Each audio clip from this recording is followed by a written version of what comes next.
আমাদের আশেপাশের দেশের তুলনায় দামটা বেশি। দাম সবাই তো কম চায়। প্যাকেজের এত রকম ফের হচ্ছে 40টা প্যাকেজ থাকবে। 40টাও তো অনেক বেশি নাকি?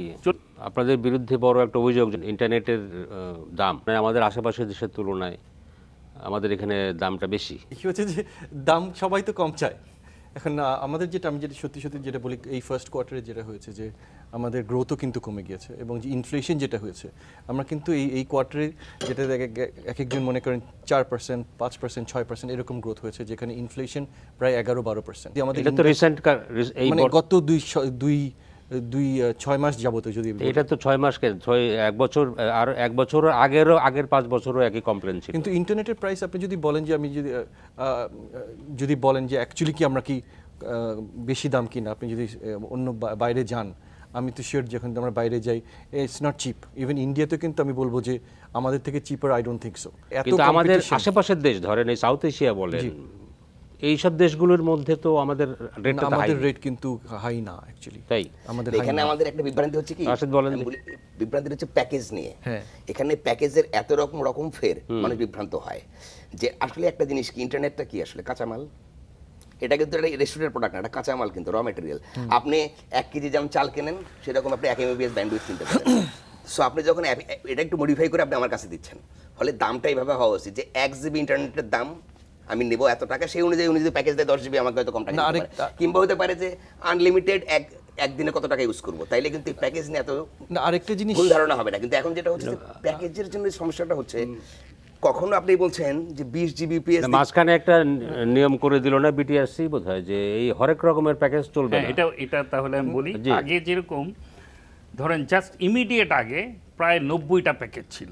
এতে কি গ্রাহক যারা এদের চয়েসে একটা বিড়ম্বনা সৃষ্টি হয়। এই জন্য আমরা সর্বশেষ যেটা করেছি সেটা হলো সর্বোচ্চ 40টা প্যাকেজ থাকবে। আর আমরা 40টাও তো অনেক বেশি নাকি? 40টা বেশি, কিন্তু 40টার মধ্যে আবার প্রকারভেদ আছে। যেরকম ধরেন আমরা যেটা করেছি, আগে 3 দিনের প্যাকেজ ছিল, আমরা করেছি না 3 দিনের প্যাকেজ থাকবে না, এখন শুধু 7 দিনের প্যাকেজ হবে, আর 30 দিনের প্যাকেজ হবে, আর আনলিমিটেড সময়সীমার প্যাকেজ হবে। না, এটা কিন্তু আবার আমি যদি বলি 40 কেন 400টাও কিন্তু বেশি না। কারণ কি, মানুষ কিন্তু এখন সবাই কাস্টমাইজ চায়। আমি চাই আমি এতটুকু ইউজ করবো ফর এত সময়ের জন্য। আরেকটা জিনিস আপনি যেটা বললেন অন্য দেশে যে দাম কম, আপনি কি জানেন আমাদের যেটা, আমি যদি 100 টাকা পাই, 55 টাকা আমার দিতে হয় ট্যাক্স। এটা দুনিয়ার কোথাও নাই, শুধু একটা দেশে মনে হয় টার্কিতে আছে। ইন্ডিয়াতে দিতে হয় 30 টাকা, পাকিস্তানে দিতে হয় 27 টাকা, আমাদের 55 টাকা দিতে হয় tax directly to the government.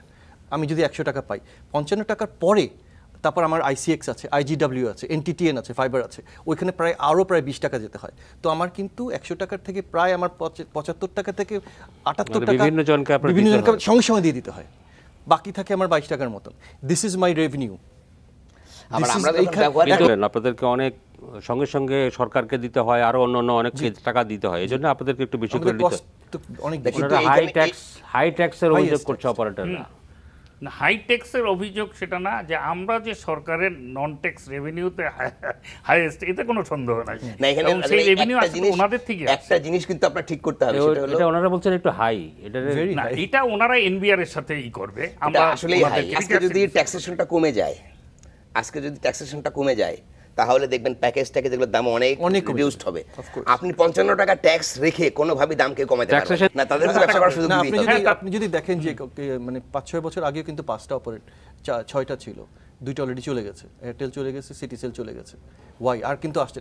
আর আমরা 3জন যে আছে যারা আছে, এয়ারটেল যায় না, মার্জ করছে, মার্জ করেছে, কিন্তু মোটামুটি তো নাই, একটাই অপারেটর এখন, রবি এয়ারটেল তো একটাই।